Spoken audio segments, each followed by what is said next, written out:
Hello, जय हिंद साथियों। कैसे आप सभी? उम्मीद है आप सभी स्वस्थ होंगे और बहुत ही अच्छे से आप लोगों की तैयारी चल रही होगी।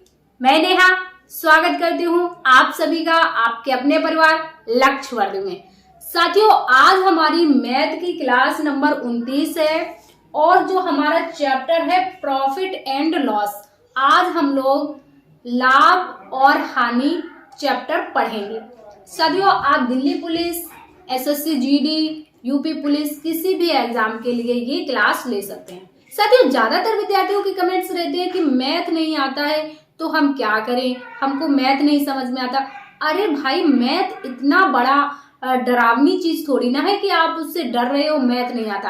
आपको नॉर्मल, आप मार्केट जाते हो, 10 रुपए की चीज है, ऐसा तो नहीं कि आप 100 रुपए दे के आते हो। 10 रुपए आपको पता होते हैं ना कि भाई अगर हमने 100 का नोट दिया है तो हमको 90 वापस लेने हैं। यही तो है मैथ, है ना। अगर उसने 10 रुपए मांगे तो आप 10 ही तो दोगे, ना तो 8 रुपए दोगे ना 12 रुपए दोगे। यानी कि आपको आता है जोड़ना घटाना, है ना। तो बस जिस तरह से आपको ये अंक याद हो जाते हैं, मोबाइल नंबर याद हो जाता है और आपको ये पता है कि हाँ ये 10 है, ये 12 है, ये भी तो आपने सीखा होगा ना। तो इसी तरह आप मैथ भी सीख जाएंगे। और एक परेशानी और आप लोगों के साथ ये भी बड़ी दिक्कत होती है कि जब आप प्रॉफिट एंड लॉस चैप्टर पढ़ते हैं तब आपके कंफ्यूजन ये बहुत होते हैं कि हमको सीपी और एमपी और सीपी एसपी एमपी में बड़ा कंफ्यूजन रहता है। तो वो सारे कंफ्यूजन आज आपके दूर हो जाएंगे। बस पेशेंस बना के 4-5 मिनट की क्लास को बहुत ध्यान से देखेंगे, जिसमें आप लोग समझ पाएंगे अच्छे से किसे सीपी कहते हैं, किसे एसपी कहते हैं, किसे एमपी कहते हैं, लाभ कैसे निकाला जाता है, हानि कैसे निकाली जाती है, लाभ परसेंट और हानि परसेंट, ये सारी चीजें कैसे कैलकुलेट की जाती हैं। तो देखो, आपका जो प्रॉफिट एंड लॉस चैप्टर है इसमें कुछ शब्द हैं जो आपके हर एक क्वेश्चंस में देखने के लिए मिलेंगे। जैसे आपका क्रय मूल, विक्रय मूल, अंकित मूल, लाभ, हानि और कुछ परसेंटेज डिस्काउंट, इस तरह के। तो आइए पहले हम लोग इन्हीं शब्दों को समझते हैं। क्या क्या शब्द मिलेंगे? एक तो आपको मिलेगा, सबसे नंबर 1 पे लिखेंगे आप क्रय मूल। अब ये क्रय मूल्य क्या होता है? क्रय मूल्य, क्रय मूल्य होता है आपका लागत मूल्य। जिस लागत पे आप वस्तु को खरीदते हैं, यानी कि जिस मूल्य पर आप वस्तु को खरीदते हैं, लागत लगाते हैं ना कि कितना खर्चा करके हमने वस्तु को खरीदा है ना। मान लीजिए ये मार्कर हमने खरीदा 5 रुपए में, तो ये हमारा क्रय मूल्य होगा कि हमने 5 रुपए में इसको खरीदा है। ठीक, क्रय मूल्य यानी कि कॉस्ट प्राइस। क्या? Cost price. और इसी को शॉर्ट में कहते हैं सीपी। सीपी कहते हैं कॉस्ट प्राइस, सीपी। क्लियर? क्रय मूल्य यानी कि कॉस्ट प्राइस और इसी को कहते हैं सीपी। अब क्रय मूल्य ये भी लिख लीजिए, क्या? जिस मूल्य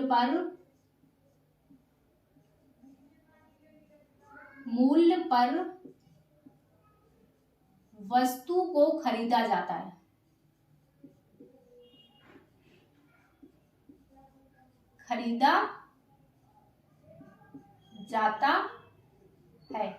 क्लियर?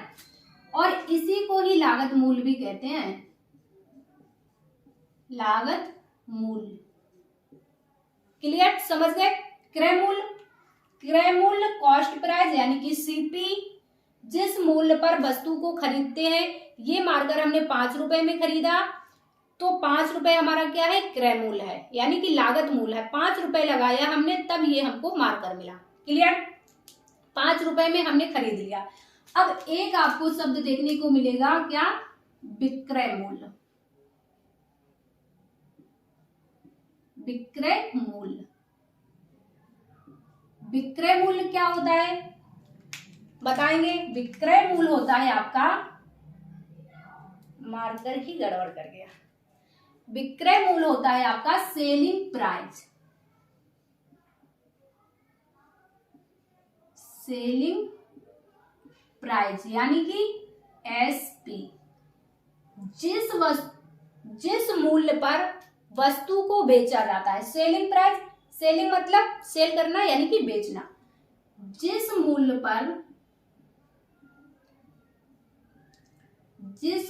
पर वस्तु को बेचा जाता है, समझ गए। सेलिंग प्राइस यानी कि एसपी, जिस मूल्य पर वस्तु को बेचा जाए। कॉस्ट प्राइस, जिस मूल्य पर वस्तु को खरीदा जाए। सेलिंग प्राइस, जिस मूल्य पर वस्तु को बेचा जाए। क्लियर, दोनों चीजें क्लियर हो गई।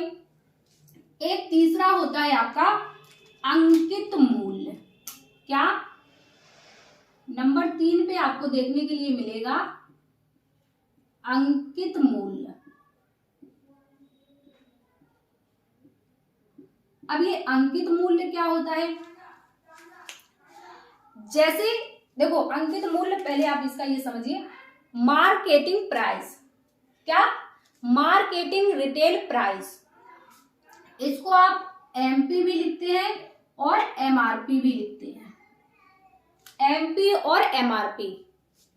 अब जैसे मान लीजिए हमने कोई प्रोडक्ट तैयार किया है, या फिर ये मान लीजिए हमने ये पेन तैयार किया है।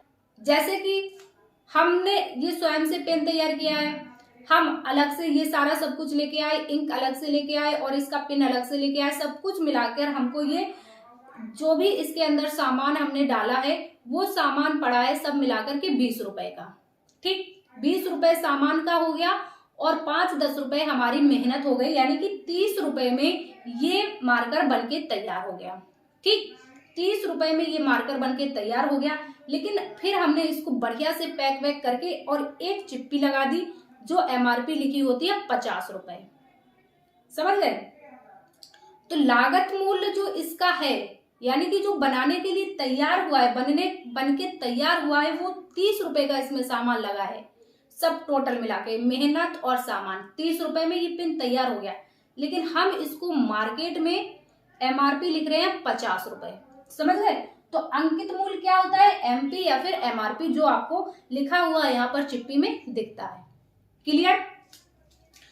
और एमआरपी आपको कब काम आती है? अंकित मूल्य पर आपके क्वेश्चंस कैसे बनते हैं कि किसी वस्तु को उसके अंकित मूल्य पर 50% की छूट देने पर कितने का मिलेगा। यानी कि अगर कोई पेन है उस पे अंकित मूल्य है 50 रुपए और 50 रुपए के अंकित मूल्य पर 50% की छूट देने पर कितने का पड़ेगा। इस तरह से आपके क्वेश्चंस पूछे जाते हैं। क्लियर? तो ये तीनों चीजें समझ में आई। क्रय मूल्य, जिस मूल्य पर वस्तु को खरीदा जाता है। विक्रय मूल्य, जिस मूल्य पर वस्तु को बेचा जाता है। और अंकित मूल्य यानी कि मार्केट रिटेल प्राइस, एमआरपी, जो हम लोग अपनी तरफ से इस पे चिप्पी चिपका देते हैं अलग से। आपने देखा होगा ज्यादातर सभी जो बड़ी बड़ी दुकानें होती हैं कपड़ों की या फिर कोई और भी, एक तो मार्केट एमपी आपकी एमआरपी छिपी होती है और ऊपर से एक चिप्पी लगी रहती है ना एमआरपी की, तो वो लोग अपनी अलग से लगा देते हैं। क्योंकि जो उन्हें पढ़ के आया होगा उन्हें तो 5 रुपए में मिली होगी, साड़ी मान लो 500 रुपए में मिली होगी, और उस पे वो एमआरपी लिख देते हैं 600 रुपए। और फिर जब आपको वो बेचेंगे तो 600 रुपए आपको बताएंगे, फिर आप उसमें डिस्काउंट बोलेंगे क्या करोगे भाई 10%, 5%, तो 10-5% का उस पर डिस्काउंट दे करके तब भी उन्हें फायदा या नुकसान जो भी होता है वो एमआरपी पर होता है। क्लियर? तो इतनी चीजें आप समझ गए। फिर इसके बाद आपको देखने के लिए मिलेगा क्या? लाभ और हानि। क्या देखने के लिए मिलेगा? इसके बाद एक चीज और आएंगी, कुछ चीजें लाभ। लाभ यानी कि प्रॉफिट। प्रॉफिट को हम लोग पी से डिनोट करेंगे। क्लियर? अब लाभ किस पे होता है?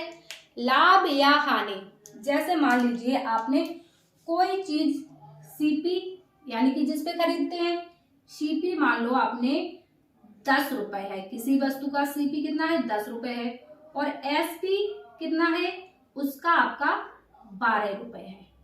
एसपी कितना है? 12 रुपए। तो सीपी खरीदा हुआ और एसपी बेचा हुआ। 10 रुपए की खरीदी, 12 रुपए की बेची, तो कितना, 2 रुपए का लाभ हो गया। तो प्रॉफिट जो आपको हुआ कितने रुपए का हुआ, 2 रुपए का आपको प्रॉफिट हो गया। कितने का, 2 रुपए का। ठीक, इसी तरह से हानि इधर लिख ले। इसी तरह से आपको नंबर 5 हानि। हानि कैसे निकालते हैं, यानी कि लॉस, इसको हम लोग एल से डिनोट करेंगे। अब हानि भी आपको सीपी मान लीजिए आपका है 12 रुपए और एसपी है आपका 8 रुपए। 12 रुपए की चीज आपने खरीदी, 8 रुपए में आपने बेची, तो भैया यहाँ पर क्या हो गया, आपको 4 रुपए का घाटा हो गया। क्या हो गया, 4 रुपए का घाटा हो गया। तो लॉस बराबर कितना हो जाएगा, लॉस हो जाएगा आपका 4 रुपए। तो यहां से आप चीज क्या समझ रहे हो, चाहे तो आपको लाभ होगा, चाहे तो आपको हानि होगी। लाभ और हानि आपको किस पे निकालेंगे, सीपी और एसपी पर।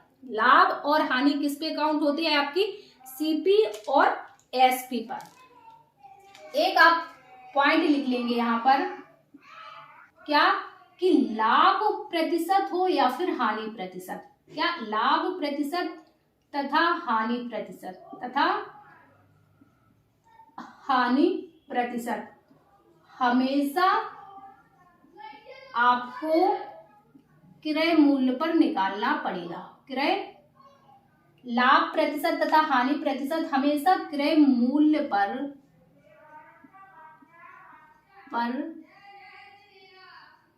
निकाला जाता है। क्लियर, चाहे आपको लाभ निकालना होगा, चाहे आपको हानि निकालनी होगी, आपको उस वस्तु का क्रय मूल्य पता होना आवश्यक होगा, या आपको लाभ निकालना हो या आपको हानि निकालनी हो। क्लियर, यहां तक बात आप समझ गए। अब एक दो चीज और है, जैसे आपका, जैसे क्या, इसी में वैसे तो हम इसको अलग से पढ़ेंगे, लेकिन कुछ इसमें भी इसका हिस्सा आ जाता है। क्या, आपका बट्टा, बट्टा जिसे आप छूट कहते हैं, और क्या कहते हैं, इसी को आप डिस्काउंट कहते हैं। डिस्काउंट है ना, ये भी आपको इसी में देख लेते हैं थोड़ा, है ना। अब बट्टा, छूट, डिस्काउंट, ये क्या होता है, बट्टा क्या होता है, छूट क्या होता है, डिस्काउंट क्या होता है। देखिए, जब भी आप मार्केट में जाते हैं, कोई सामान आपको लेना हुआ, मान लीजिए आप गए साड़ी लेने के लिए, ठीक है, दुकानदार ने आपको बता दिया भैया ये 1100 रुपए की साड़ी है। क्या बता दिया कि ये जो साड़ी है ये 1100 रुपए की है, इसमें देखो एमआरपी देख के बता देगा आपको भैया इस पे एमआरपी, बट्टा छूट हमेशा आपका अंकित मूल्य पर निकाला जाता है, ये भी आप याद रखेंगे। अब वो आपको साड़ी पे जो रेपर लगा होगा एमआरपी का देख के बता देगा भैया 1100 रुपए की साड़ी है। जैसे ही आप सुनोगे 1100 रुपए की साड़ी है, लग तो नहीं रही, फिर आप क्या कहेंगे, भैया थोड़ा ठीक ठीक लगा लो। ठीक ठीक लगाने का मतलब ही यही होता है कि भैया इसमें छूट कितने परसेंट है, इसमें डिस्काउंट कितना परसेंट देंगे। कुछ दुकानें तो ऐसी होती हैं जिसपे साफ साफ लिखा होता है कि 10% की छूट का ऑफर चल रहा है, 20% छूट ऑफर चल रहा है ना।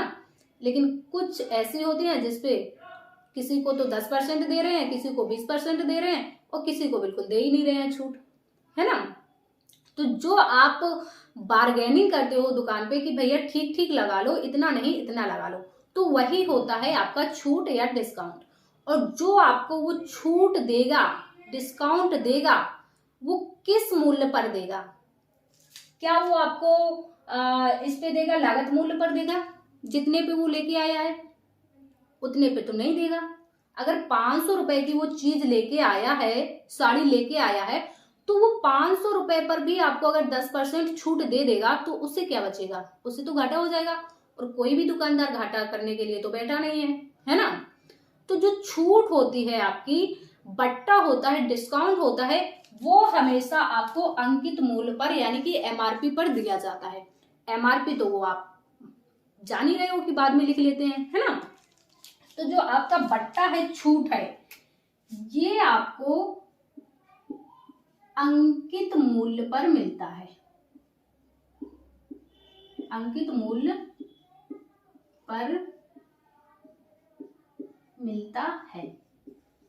क्लियर? इतनी बात तय हो गई आपको। अंकित मूल्य पर मिलता है यानी कि अंकित मूल्य पर निकाला जाता है, बात एक ही है। अब डिस्काउंट कैसे निकालेंगे अंकित मूल्य पर? डिस्काउंट परसेंट निकालने का फॉर्मूला नहीं है। देखो ये ना कहना कि फॉर्मूले हैं ये सारे, ये आपके फॉर्मूले नहीं हैं। क्लियर? अंकित मूल्य पर डिस्काउंट कैसे निकालेंगे? डिस्काउंट बटे में आपका अंकित मूल्य गुणे में 100, ये आपका होता है इस तरह से। अंकित मूल्य जैसे आपका किसी वस्तु पर अंकित मूल्य है 100 रुपए, ठीक है, डिस्काउंट कितना दे रहे हो? वो कहेगा कि 10% दे रहे हैं, तो 10 बटे में 100 गुणे में 100, तो 100 से 100 कट जाएगा और 10% छूट दे रहा है तो 10% 10 आ जाएगा आपका, और 100 में से 10 माइनस कर दो, 90 रुपए की चीज लेके आ जाओ। क्लियर? समझ गए? डिस्काउंट तक आप समझ गए? ये पॉइंट आप समझ गए थे? लाभ परसेंट तथा हानि परसेंट हमेशा क्रय मूल्य पर निकाला जाता है, ये समझे थे या नहीं? इसका मैंने बताया नहीं, चलो देख लो इधर एक बार। जैसे मान लो आपको लाभ परसेंट निकालना है, प्रॉफिट निकालना है, प्रॉफिट परसेंट निकालना है, तो क्रय मूल्य सीपी है आपका कितना? 12 है, और एसपी है आपका 8 है, ठीक। तो सीपी 12 है, एसपी 8 है, यानी कि आपको यहाँ पर क्या हो रहा है? घाटा हो रहा है। तो प्रॉफिट नहीं, लॉस परसेंट कितना हो जाएगा, इस पे निकाला जाता है क्रय मूल्य पर। तो 12 की चीज आपने खरीदी है और 8 की बेची है, कितना का अंतर है? 4 का अंतर है। तो 4 आपका ऊपर आ जाएगा, और सीपी कितना है? 12। 12 पे आपने 4 रुपए का नुकसान पाया है, और परसेंटेज लगाने के लिए आपको पता है कि 100 का गुणा करना पड़ता है, तो आपका ऐसे ये लाभ परसेंट निकल आएगा, ठीक। इसी तरह से आप प्रॉफिट परसेंट भी निकाल लेंगे। यहीं पर ये अगर एसपी कितना कर दे? 12 से 15 कर दे, तो आपका जो प्रॉफिट होगा, 12 की खरीदेगा, 15 की बेचेगा, कितना हो जाएगा? 3 रुपए का। तो 3 रुपए का प्रॉफिट हुआ, किस पर हुआ?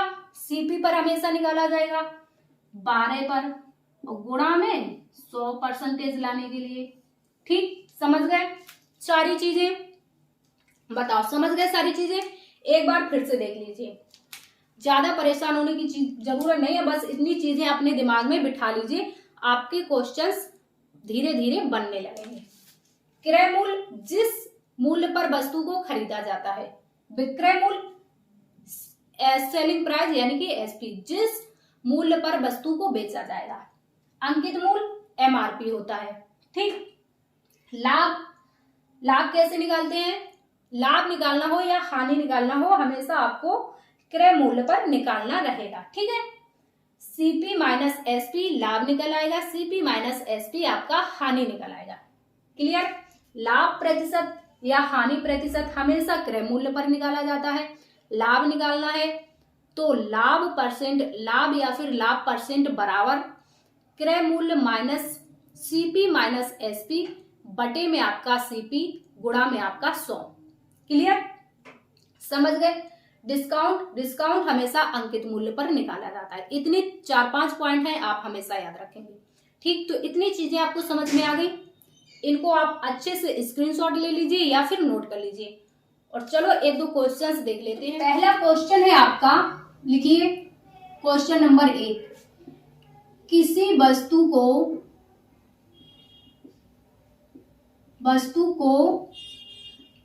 35 रुपए में खरीदा जाता है, रुपए में खरीदा जाता है तथा 40 रुपए में बेचा जाता है, बेचा जाता है। वस्तु पर लाभ कितना हुआ? चलो बताओ। सिंपल सा क्वेश्चन है, बिल्कुल सिंपल। हम लोग धीरे धीरे आगे बढ़ेंगे, लेवल धीरे धीरे अप करेंगे, ठीक है। तो इस क्वेश्चन का आंसर करो। देखो 35 में खरीदा, 40 में बेचा, सिंपल है भाई। सीपी कितना है आपका? खरीदने वाला 35 और एसपी बेचने वाला, सेलिंग प्राइस कितना है आपका? 40। और आपको लाभ पूछा है, तो लाभ आपको कैसे निकालना है? लाभ का फॉर्मूला क्या बताया था? फॉर्मूला नहीं, लाभ कैसे निकालना? लाभ बराबर सीपी माइनस एसपी, है ना। एसपी माइनस सीपी, तो कितना हो जाएगा आपका? 40। 40 का बेचा है और 35 का खरीदा था। 40 माइनस 35 बराबर 5। 5 ही तो आएगा, 5 रुपए। 5 रुपए का लाभ हो गया। क्लियर?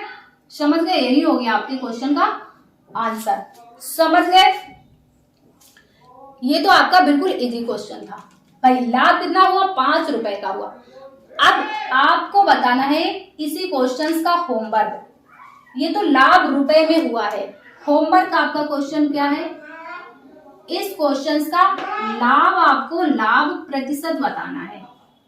लाभ प्रतिशत कितना है? ठीक, ये आपका होमवर्क क्वेश्चन है, जिसका आंसर आपको ऑफलाइन कमेंट्स में बताना है। 5 रुपए का लाभ हुआ है, परसेंटेज आपको निकाल के बताना है कि लाभ प्रतिशत कितना है। लाभ प्रतिशत कैसे निकालते हैं? लाभ बराबर लाभ बटे सीपी गुणा 100, है ना। तो जल्दी से आप लोग निकाल के बताएंगे, ठीक है, ऑफलाइन कमेंट्स में। तो आज की क्लास को इतना ही रखेंगे। जितना आपने पढ़ा है उसको रिवीजन कीजिए, और हम लोग फिर अगली क्लास में अगले अच्छे से क्वेश्चन से स्टार्टिंग करेंगे। क्लास आपको कैसी लगी है कमेंट्स में जरूर बताइएगा। मैथ्स से डर लगता है तो बने रहिएगा हमारे साथ। चैनल पर नए हैं तो चैनल को सब्सक्राइब कर लीजिए। हम मिलेंगे नेक्स्ट क्लास में। जब तक के लिए स्वस्थ रहिए, अच्छे से अपनी तैयारी करते रहिए। जय हिंद साथियों।